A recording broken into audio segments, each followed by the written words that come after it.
This is Pod Populi. Podcast for the people.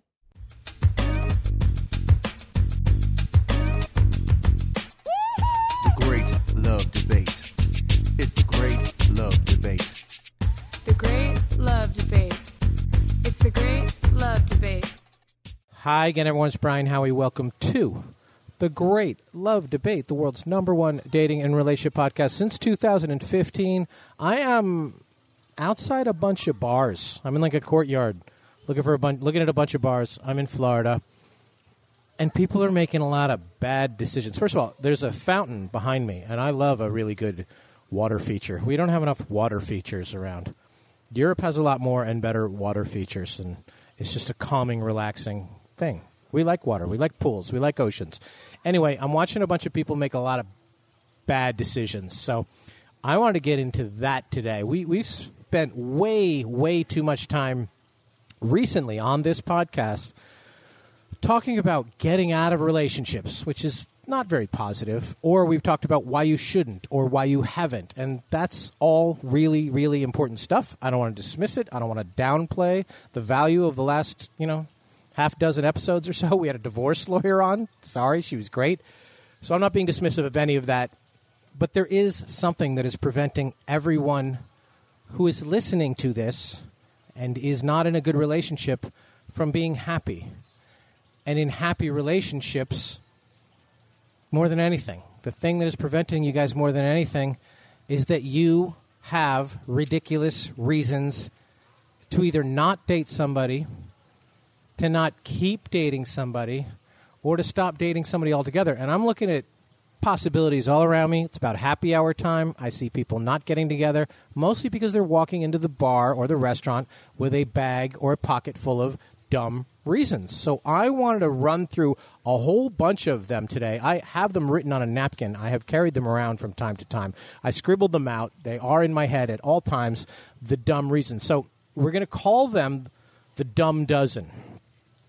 And we have a dozen reasons why you, many of you, and many of the people that I am looking at about 20 yards away from where I'm recording this, why you decide, nah, that's not the one for me. There's no way that's going to work out. All are ridiculous. All are things that you blow way out of proportion to the point where you are shrinking your pool of options down to a tiny puddle. Talk about water we don't like. We don't like a tiny puddle. Why would you want that? Why wouldn't you want to swim in a giant ocean of possibilities? Well, you can, my great love amigos. But you have to get your pens out, and you have to cross out this dumb dozen list of reasons. Are you ready? I think you're ready. You're more than ready. The guy I'm looking at right now, he's not ready. He's going to go home not ready. But you guys are more than ready. So I present to you the Great Love Debate's dumb dozen reasons why you are not dating. Number one, and this has come up in the last 6 years more than any point in the last 100 years. We've talked about a little bit on this show. But it's crazy what a dumb reason this is and how often this dumb reason comes up. And that is that you don't like how they vote or voted or might vote or how you believe they vote, even worse. A lot of people guess how I vote. They have no clue. To the point where you are putting it on your Tinder or Bumble or Hinge profile that you will only date this, that, or the other person of whatever party that you want them to be. Either you're a Democrat who doesn't like Donald Trump. Well, Donald Trump, by the way, was a Democrat for decades before he switched. So caveat emptor on signing up for a Democrat and thinking they're aligned with you. There's a good chance someday you're going to switch too. Whether you're a Republican, you turn into a Democrat, or a Democrat, you turn into a Republican, or a conservative, you turn into a liberal. All of us grow and evolve and switch and change our minds, and life experiences and life circumstance comes up, and you might change. So you want to sit there and go, no, one party stands for one thing or another, and you may not agree with somebody in the other party. First of all, on 99% of that stuff, who fucking cares? Cares. The person you are dating or want to date or are going to date and end up in a relationship with, there are literally going to be thousands of things that you won't agree with them on. Issues, subjects, likes, dislikes, preferences, quirks, habits, whatever. And yes, voting. Our moms, your moms, and dads, and grandparents, and great-grandparents, they might have been married to each other before they even asked what went on in the voting booth. Because to them, it wasn't a primary issue. Didn't really matter that much. If they had a difference of opinion on a candidate or an issue or a ballot initiative, oh well, irrelevant. One of those things I don't like. I don't like that T-shirt. It's what it was for them. It doesn't say a single thing of note about the person that you are dating or not dating. Not anything significant. Somebody said to me last year, I can't date somebody who is okay with kids in cages. I got news for you. There were kids in quote-unquote cages 10 years ago, and there are kids in cages right now. And those kids right now are probably also masked. Didn't think about that, did you? Because you want to believe that it matters, and you want to believe that you care before, and you don't believe that it matters to you now. That's all ridiculous. It's dumb. And then somebody might say, but wait, if someone is a member of my party, it means we share the same values. It does? Why? On one thing?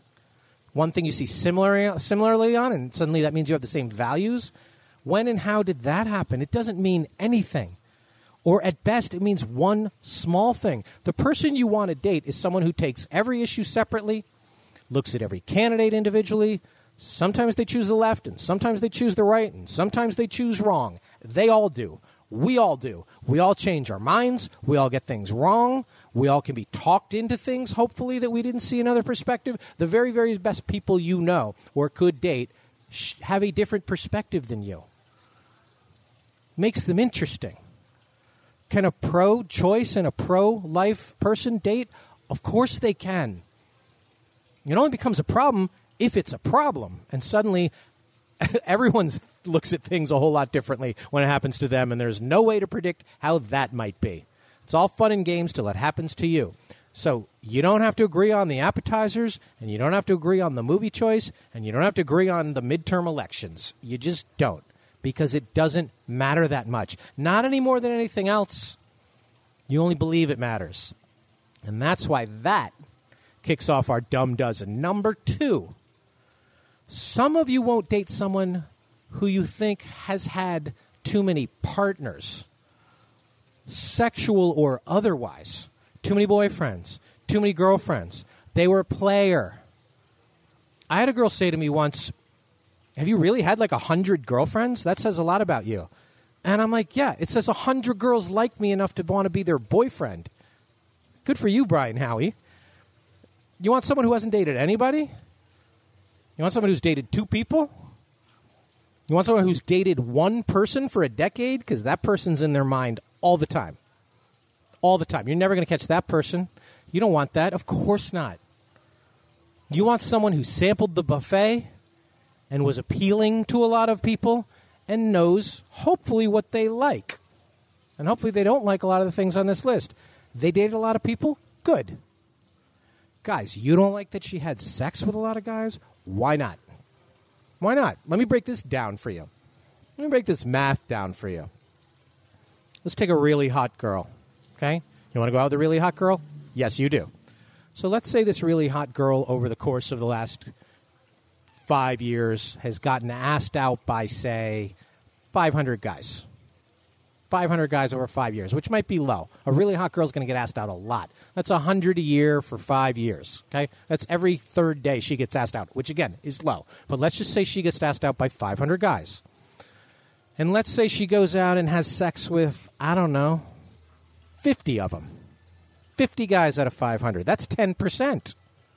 So you might look at the 50 and you'd be like, oh, my God, that's a lot. But stick with me for a second. So another girl gets asked out by 7 guys. And she only has sex with 2 of them. So that girl's had sex with 2 out of 7. That is 14.3% of her guys. Numerator, denominator. 50 over 500, 10%. 2 out of 7, 14%.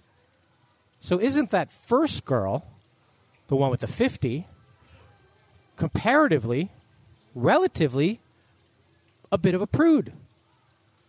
She had a lot of dates, She didn't put out 450 times. Good for her. That's the girl you want. The other girl, 2 out of 7, she only held out 5 times. If you're judging someone on people's past, you're making a dumb decision on your present. So that made me cough, all those numbers. That's dumb reason number 2. Number 3, oh my God, this one comes up all the time. Religion. I need a Jewish guy. I need a woman who walks with me with the Lord. And I'm like, why? Why do you need that? Again, you're going to give me the quote-unquote same values crap. All religions have pretty much the same values. So what you're really talking about, if you want someone of the same religion as you, you're talking about you want someone with the same habits and traditions and routines and superstitions. And again, I ask, why? Who cares? Oh, I want my kids to have one religion. Why? Why do you need that? Kids who get both Hanukkah and Christmas, they're not only well-rounded, they're really fucking happy kids. And they're more cultured. And they're more well-rounded. A 2-religion home is like a bilingual home. It feels better, and it sounds better. You know, what you really want, I think what you're really looking for is someone to spend an hour a week in church with you, which is great. I'm sure they'll do that even if they're an atheist. I'm sure if it really meant something to you for you to sit next to your atheist in church for a week so people think that your boyfriend or girlfriend was also religious, I'm sure they'll do that. That's fine. But it's dumb to think that's any different from them sitting next to you each week while you watch a 49er game or something. Church, temple, mosque, whatever, it's something you like to do, and you want them to do it with you. That's great, but it's no different from any other activity that you do. So it's not really about religion. You both most likely believe in the exact same God and the exact same stuff. Only the labeling is different. So who cares? Coke or Pepsi? You'll be just fine with either. The next 2, I want to put them down side by side. One is for him, one is for her. One's for the ladies, one's for the men. And we did an entire episode on the first one of these. I think we might have even done 2 episodes on it, and that is height. Height. That still comes up. I've been fighting the battle forever, and I'm not short. I'm not 6 feet tall anymore. I was in a car accident. I'm now 5'11" and 3/4, so I am below the line. You know what percentage of men are 6 feet tall, ladies? I ask this a lot, and people are like 30%, 40%, 70%. 14% of men are 6 feet tall. You know what percentage of men are 6'2"? 7%. So if you want a guy, but you want a guy that has to be a really tall guy, what you're basically saying is, I'm going to rule out 93% of men as a possibility to date before I consider any other factors. Anything else, 93%, off the table. And that's not even to mention whether this pool of 7% of tall guys even like you. You might be too short. You might be too tall. A lot of the tall guys don't like the tall girls because it means they don't get to feel like they're tall anymore. So ruling out 93% of the people, that's an awfully big and dumb risk, don't you think? Because it's not really about height. At the end of the day, it's about how they make you feel.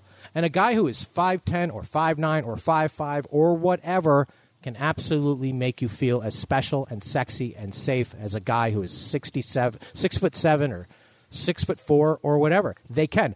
I brought up horse racing on the last podcast. You watch you know, it gets a lot of hot chicks, the jockeys. And they're not tall. You know why they get them? It's because they're badass.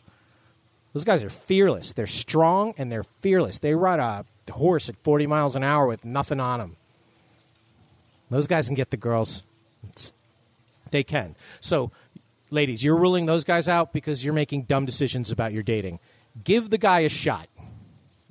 I don't care about his height. Give him a shot. And if you aren't feeling it after a date or 2, then date someone else. But to rule them out and not even give them an opportunity because you like to wear heels, that just means you're choosing a pair of shoes over a guy. That's what you're doing. And if that's the case, then just sit in the closet and cuddle your Christian Louboutins. Have fun with that. And guys, you're no better. Guys say, I only like blondes. Or I need to date a brunette.